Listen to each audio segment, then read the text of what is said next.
Good morning class ધોરણ 9 વિષય વિજ્ઞાન ચેપ્ટર 15 અન્ન સ્ત્રોતોમાં સુધારણા.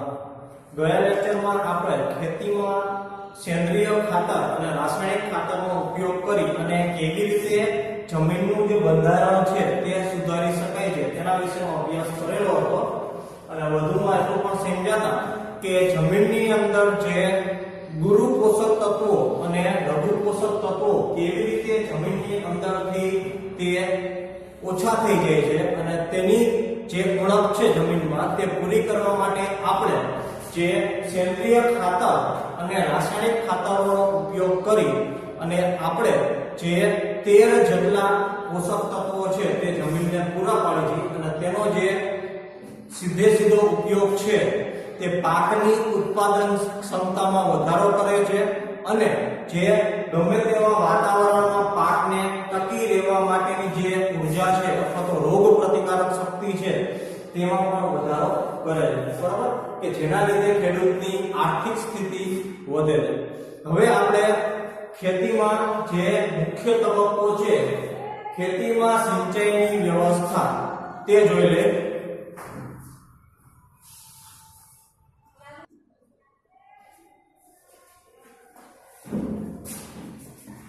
ભારતમાં મોટા ભાગની જે ખેતી છે તે વરસાદ પર આધારિત છે અને મોટા ભાગના વિસ્તારોમાં જે પાકનું ઉત્પાદન સમયસર વર્ષા ઋતુ આવવાને લીધે વૃદ્ધિ સમયગાળામાં યોગ્ય વરસાદ થવા પર આધારિત છે. એટલા જ માટે ઓછો વરસાદ થવાને લીધે પાક ઉત્પાદન ઘટી જાય છે અને પાકની વૃદ્ધિ નિયત સમયગાળામાં યોગ્ય સમયે સિંચાઈ કરવાથી સંભવિત પાક ઉત્પાદનમાં વધારો થઈ શકે છે. એટલા માટે વધારેમાં વધારે ખેતી ઉપયોગી ભૂમિને સિંચાઈ કરવા માટેના જે ઉપાયો છે તે આપણે પૂરા પાડવા જોઈએ. હવે ભારત દેશની જો વાત કરવામાં આવે તો આપણો જે દેશ છે કૃષિ પ્રધાન છે, મોટે ભાગે વરસાદ ઉપર થતી ખેતી ઉપર વધારે આધાર રાખવાનો છે, બરાબર.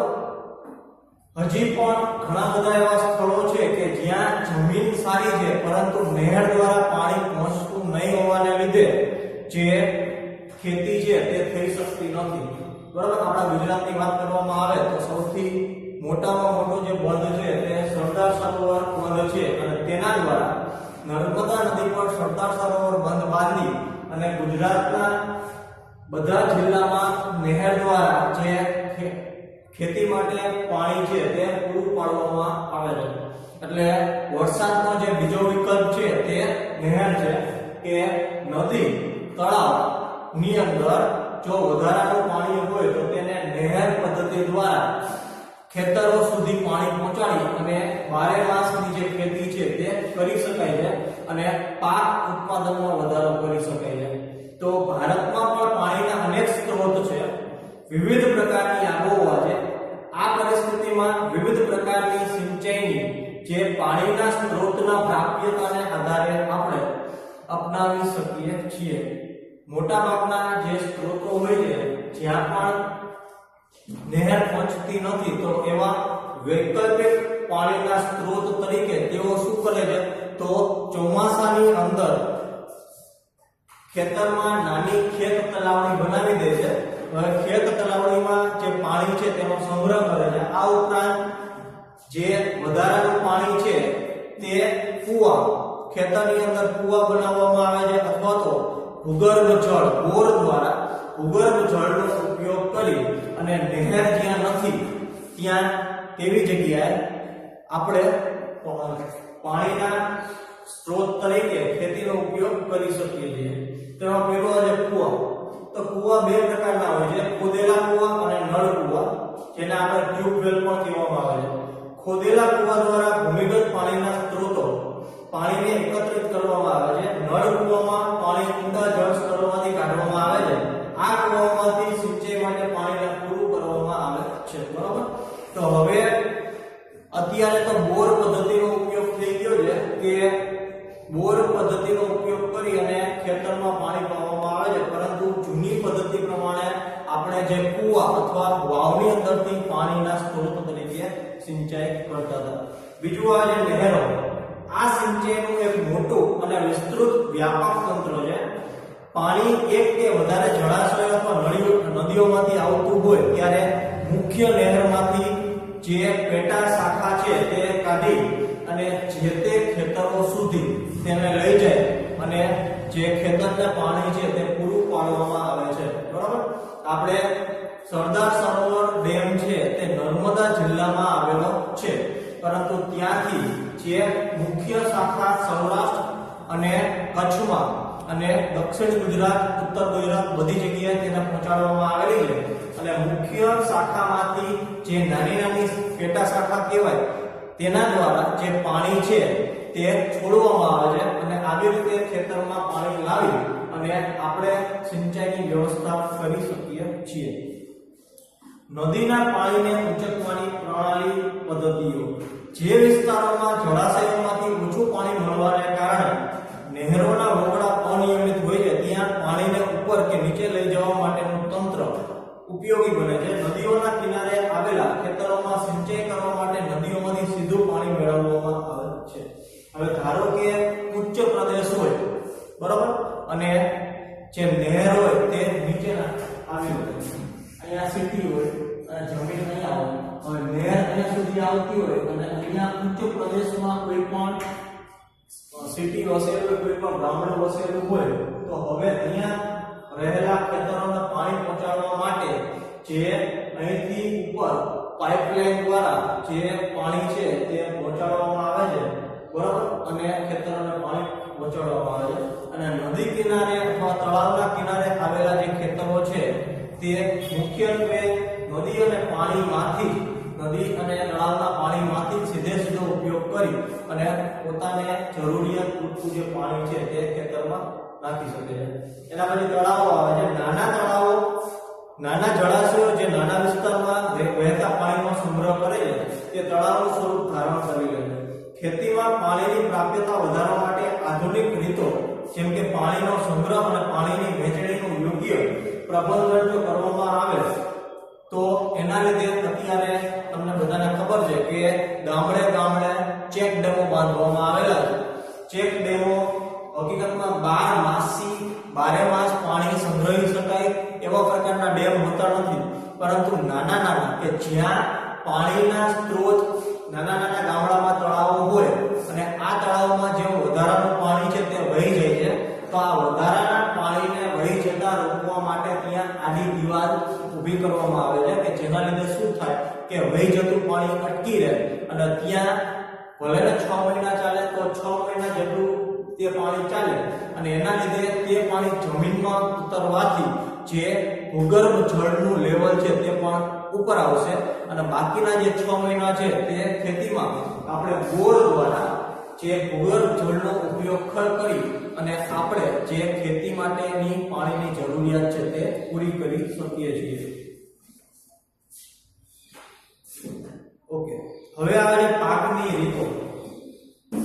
પાકની રીતોને ખેતીની રીતો પણ કહેવામાં આવે છે, બરાબર. કયા પાક કેવી રીતે લેવામાં આવે કે જેના દ્વારા જમીનમાં પોષક તત્વોની ઉણપ ઓછી ન થઈ જાય. આ ઉપરાંત ઋતુ આધારિત પાક લેવા જોઈએ કે ધારો કે રવિ પાક હોય તો તે શિયાળામાં લેવા જોઈએ, ઉનાળાના પાક શિયાળામાં લેવામાં આવે તો તેના ઉપર ઠંડીની અસર થાય અને તે પાક નિષ્ફળ જવાની શક્યતા રહેલી હોય છે.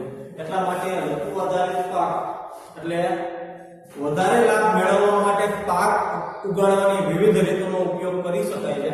જેમ કે મિશ્રિત કે મિશ્ર પાકમાં 2 અથવા 2 થી વધારે પાક એક જ ખેતરમાં ઉગાડવામાં આવે છે. જેમ કે ઘઉં ચણા, ઘઉં રાઈ અથવા તો મગફળી, સૂર્યમુખી કે આને લીધે નુકસાન થવાની સંભાવના ઓછી થઈ જાય છે, કારણ કે એક પાક નાશ થઈ જવાના લીધે બીજા પાકની ઉત્પાદનની આશા જાગૃત રહે છે, બરાબર.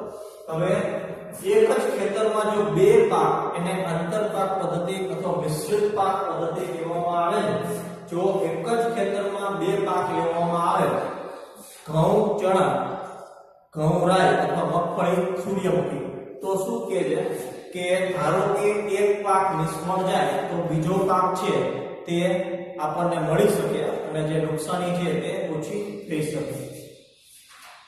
એના પછી આંતરપાક ઉછેર પદ્ધતિમાં 2 અથવા 2 થી વધારે પાકને એક સાથે એક જ ખેતરમાં નિર્દેશિત માળખામાં ઉગાડવામાં આવે છે. કેટલીક હરોળમાં એક પ્રકારનો પાક અને એકાંતરે આવેલી બીજી કે ત્રીજી હરોળમાં બીજો પાક ઉગાડવામાં આવે છે. એમાં પણ આ પણ પદ્ધતિ કેવી છે કે પહેલી પદ્ધતિ મિશ્રિત પાક પદ્ધતિ જોઈ એમાં એક ખેતર હોય, હવે એક ખેતરમાં એક ભાગ છે પહેલા પાક માટે, બીજો ભાગ છે તે બીજા પાક માટે ઉપયોગમાં લેવામાં આવે છે. જેના લીધે કોઈ પણ એક પાક નિષ્ફળ જાય તો બીજો પાક આપણને ઉપયોગી થઈ શકે. પરંતુ આંતરપાક પદ્ધતિમાં શું કહે છે કે આંતરપાક પદ્ધતિમાં ધારો કે ખેતરની અંદર ચાસ પાડેલા હોય છે તો ચાસ પાડવામાં પણ તમારે બે જ પાક લેવાના છે, પણ પરંતુ કેવી રીતે તો એમાં ચાસ પદ્ધતિ પ્રમાણે તમારે બે પાક લેવાના છે. તો પહેલી ચાસ જે હશે તે પહેલા પાક માટેની હશે, બીજી ચાસ હશે તે બીજા પાક માટેની હશે, ત્રીજી ચાસ પહેલા પાક માટેની હશે અને ચોથી ચાસ છે તે ફરી પાછા બીજા પાક માટેની હશે. એટલે એકાંતર એક ચાસ પહેલા પાક માટે, બીજી ચાસ જે છે તે બીજા પાક માટે. આવી રીતે જે આંતર પદ્ધતિનો ઉપયોગ કરી અને એક જ ખેતરમાં બે પાક ઉગાડી શકાય છે. એમાં પણ ઉદાહરણ તમને આપેલા છે કે સોયાબીન, મકાઈ, બાજરી, ચોળા પાકની પસંદગી એ પ્રકારે કરાઈ છે કે જેના લીધે પોષક તત્વોની જે જરૂરિયાત છે અને વધુ માત્રા છે તેનો ઉપયોગ થઈ શકે. આ ઉપરાંત જંતુ અને રોગોને એક જ પ્રકારના પાકને બધી જ વનસ્પતિમાં ફેલાતી રોકી શકાય. આ પ્રકારે બંને પાકથી સારું ઉત્પાદન મેળવી શકાય છે. કોઈ એક ખેડૂત ક્રમ અનુસાર પૂર્વ આયોજન કાર્યક્રમ અનુસાર વિવિધ પાકને ઉગાડે તેને પાકની ફેર બદલી પદ્ધતિ કહેવામાં આવે છે. હવે આંતરપાક પદ્ધતિનો ઉપયોગ કરશું તો કોઈ પણ ધારો કે એક પાકમાં રોગ ઉત્પન્ન થયો તો અહીંયા રોગ ઉત્પન્ન થયેલો છે તે બીજી ચાસમાં રહેલા બીજા પાકને નુકસાન નહીં કરી શકે. એના લીધે શું થશે કે આખા ખેતરમાં જે રોગ જતો અટકી જશે, બરોબર? એટલે આર્થિક રીતે નુકસાની ઓછી થશે. ત્રીજી પદ્ધતિ આવે છે પૂર્વ આયોજન અનુસાર વિવિધ પાક ઉગાડવામાં આવે તો તેના આધારે પણ આપણે જે સારી ઉપજ છે તે મેળવી શકીએ છીએ.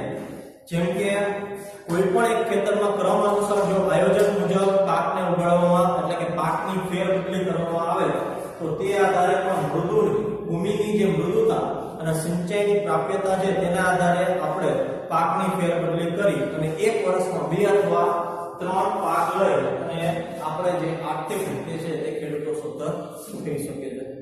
તો આવી રીતે સિંચાઈની યોગ્ય પદ્ધતિ અને પાકની 3 પ્રકારની પદ્ધતિ જોઈ. તેમાં પહેલું શું જોયું તો મિશ્ર પાક પદ્ધતિ કે જેમાં ખેતરમાં એક ભાગમાં પહેલો પાક અને બીજા ભાગમાં બીજો પાક.